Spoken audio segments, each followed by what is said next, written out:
அனைவருக்கும் வணக்கம். நம்ம இன்றைக்கி எதுக்காக இங்கே எல்லோரும் ஒன்று சேர்ந்துருக்கோன்னா, ஜனவரி 24 லேடி ஆண்டாள் ஆடிட்டோரியமில் பரத்வாஜ் சாருடைய 30 ஆண்டு பயணம் அதை கொண்டாடும் விதமாக ஒரு நிகழ்ச்சியை முதல் தடவையாக சென்னையில் நம்ம முயற்சி எடுத்து அதை நோக்கி பயணிக்கிறோம். அதனுடைய முன்னோட்டமாக தான் இன்றைக்கி உங்கள் எல்லாரையும் கூப்பிட்டுட்டு இதை அனௌன்ஸ் பண்ணணுன்றதுக்காக தான் நம்ம இங்கே எல்லோரும் ஒன்றா சேர்ந்துருக்கோம். எல்லோருக்கும் வணக்கம். ரொம்ப ஒரு என்ன சொல்கிறது, கிரேட் மூமெண்ட் ஃபார் மீ. 30 ஆண்டுகளாக நான் தமிழ் திரைப்படங்களில் மொத்தத்தில் திரைப்படங்களில் இசையமைச்சிட்ருக்கேன். இப்போ எனக்கு ஒரு இந்த ஈவெண்ட் கம்பெனி, அதாவது tie up events and PR and Raga foundation, அவங்க என்னை அப்ரோச் பண்ணி சொன்னாங்க, இந்த மாதிரி நாங்கள் உங்களுக்கு ஒரு செலிப்ரேஷன் ப்ரோக்ராம் பண்ணணும். உண்மை சொல்லணும்னா நான் எத்தனையோ இப்போ நிகழ்ச்சி நடத்திருக்கோம். ஆனால் செலிப்ரேஷன் யாருமே பண்ணது கிடையாது. Across various mile stones like 25 years 20 years and I've given hits and all. இந்த மாதிரி ஒரு செலிப்ரேஷன் அல்லது ஒரு என்ன சொல்கிறது, கொண்டாட்டத்தை நம்ம செஞ்சது கிடையாது. ஸோ அந்த விதத்தில் எனக்கு ரொம்ப பெருமையாகவும் சந்தோஷமாக இருந்தது. Thank you sir. Thank you sir for having done this and also all the people involved in production, like the sponsors and people like that.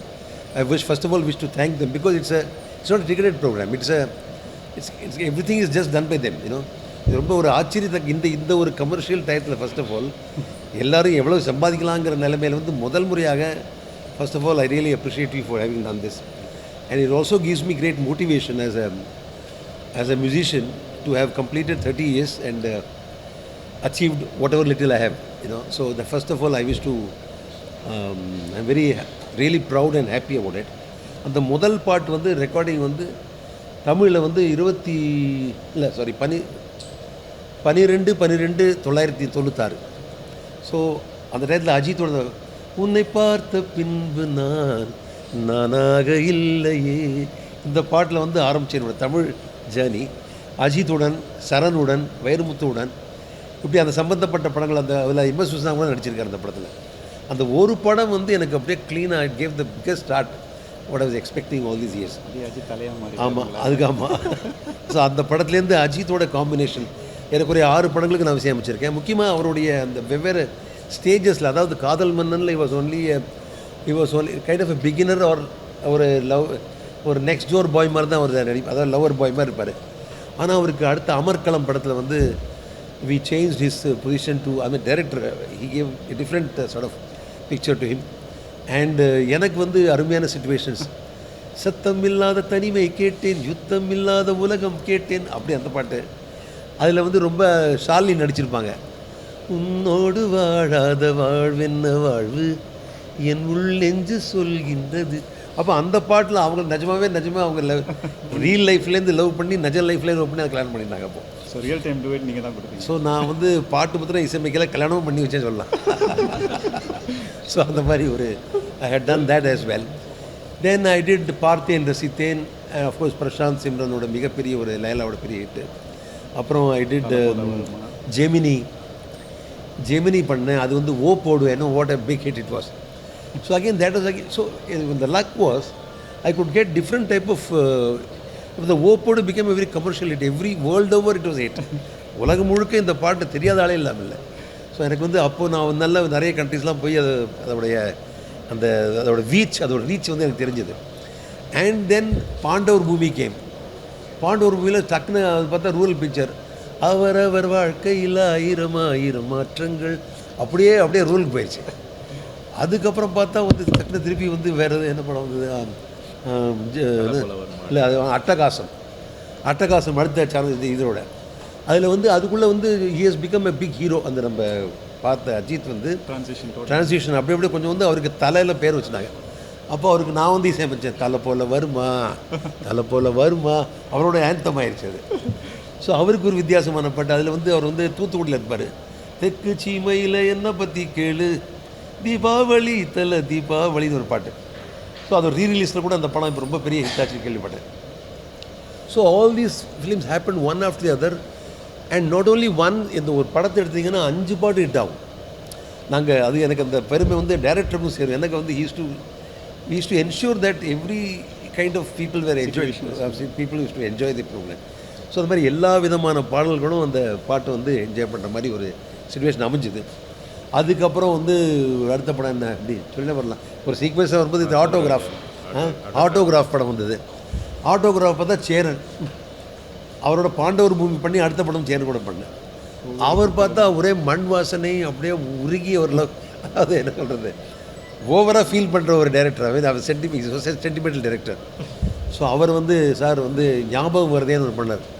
ஞாபகம் வருதே, in fact the title of the today's ஞாபகம் வருதேன்னு அப்படியே. அதுலேயும் முக்கியமாக எல்லோரும் என்ஜாய் பண்ணுற இடம் வந்து முதல் வகுப்பெடுத்த மல்லிகா டீச்சர் ஞாபகம் வருது. ஸோ அப்படியே வாழ்க்கையில் ஒவ்வொரு முதல் நடந்த சம்பவத்தையும் என்லிஸ்ட் பண்ணுற ஒரு பாட்டு.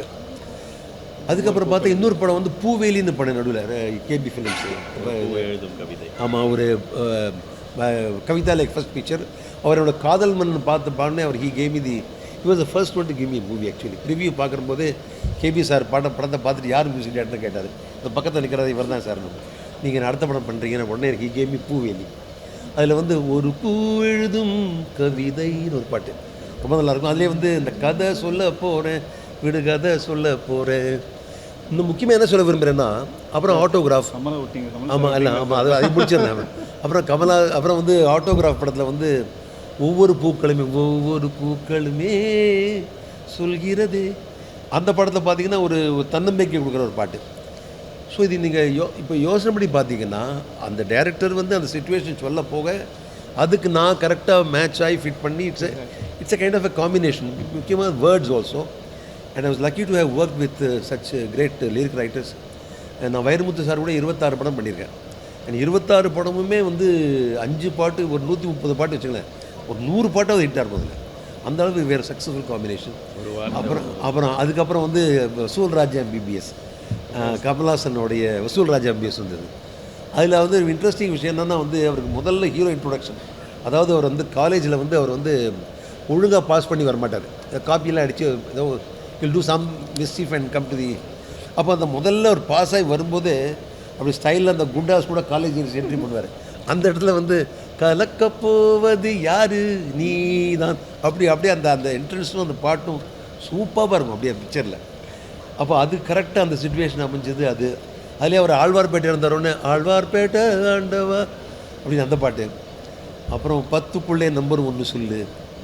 முக்கியமாக சிரிச்சு வந்தா சீனா தானா டோய், அது வேற ஒரு பக்கம் குத்து பாட்டு. காடு திறந்தே கிடக்கின்றது அப்படி ஒரு பாட்டு.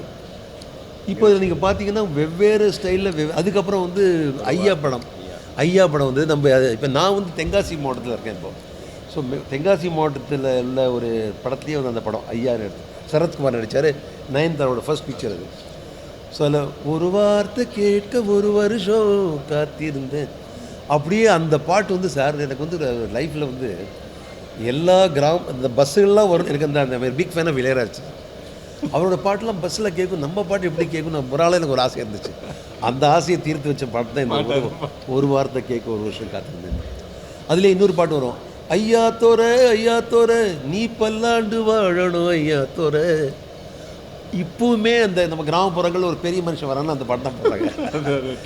ஸோ அதனால் ஒரு என்ன சொல்ல விஷயம் இருந்ததுன்னா, படத்தில் நாங்கள் என்ன பாட்டு பிடிச்சாலும் என்னுடைய லக் என்னென்னா படத்தை தாண்டி outside the cinema halls, probably one of the few music directors who had the chance to get his songs played everywhere. வெறும் சினிமாவில் மாத்திரம் பாடி அந்த காட்சியை மாத்திரம் பாட ரசிக்கிறத விட்டுட்டு தன்னோட வாழ்க்கையோடு இட்டு பார்க்கும்போது ஆமாம், I was able to one of the successful lucky people to have got such chances. Cinema படம் மாத்திரம் இல்லை, வாழ்க்கையிலே உங்களுக்கு தோழா தோள்கோடு கொஞ்சம் சாஞ்சிக்கணும், ரொம்ப அழகான ஒரு நட்பை பற்றி ஒரு சொல்கிற ஒரு பாட்டு இருக்கும். ஒவ்வொரு பூக்களுமே இஸ் டெக்ஸ்ட் புக். ஆமாம், அதே மாதிரி ஒவ்வொரு பூக்களுமே ஆட்டோகிராஃபில் வந்து மதுரை காமராஜ் யூனிவர்சிட்டியில் புக்கில் ரிலீஸ் பண்ணியிருக்காங்க, அதாவது டெக்ஸ்ட் புக்கில். ஸோ அதே மாதிரி அதாவது I was lucky to extreme all kind of songs. இப்போ அந்த மாதிரி இத்தனை பாட்டு பண்ண டயத்தில் மெனி இயர்ஸ் திருட்டு பயல்னு ஒரு படம் வந்து தையத்தா ஒரு அருமையான ஒரு கிளாசிக்கல் சாங் வந்து சாரு கைசலாக இருக்கும். ஸோ எனக்கு வந்து அதில் வந்து இன்னொரு பாட்டு பொய் சொல்ல போகிறேன் நீ ரொம்ப அழகி அடி, ரொம்ப ஒரு அந்த திருடனை பற்றி சொல்லுவார், அழகாக இருக்கும் அந்த பாட்டு. இப்படி எல்லா பாட்டும் பண்ண நான் வந்து சில காலமாக வந்து இங்கே வந்து இந்த ஸ்டேஜில் வரவே இல்லை. அங்கே தான் இப்போ மெயின் பாயிண்ட்டுக்கு வரோம். இப்போ தான் நீங்கள் இப்போ ஆல்மோஸ்ட் எல்லா பாயிண்ட்டுமே உங்களுக்கு தெரிஞ்சிருக்கும். இந்த ப்ராசஸில் நான் வந்து எல்லா பெரிய ஹீரோவுக்கும் மியூசிக் பண்ணியிருக்கேன். அவங்களுடைய லைஃப்பில் வந்து முக்கியமான ஒரு இப்போது எந்த ஹீரோவும் எடுத்துங்க, அந்த நான் நடித்த இசையமைச்ச ஹீரோடைய அவருடைய டாப் 10 படத்தில் என்னோடய பாட்டு வந்துடும் சார். கண்டிப்பாக என்னோடய படம் வந்துடும்.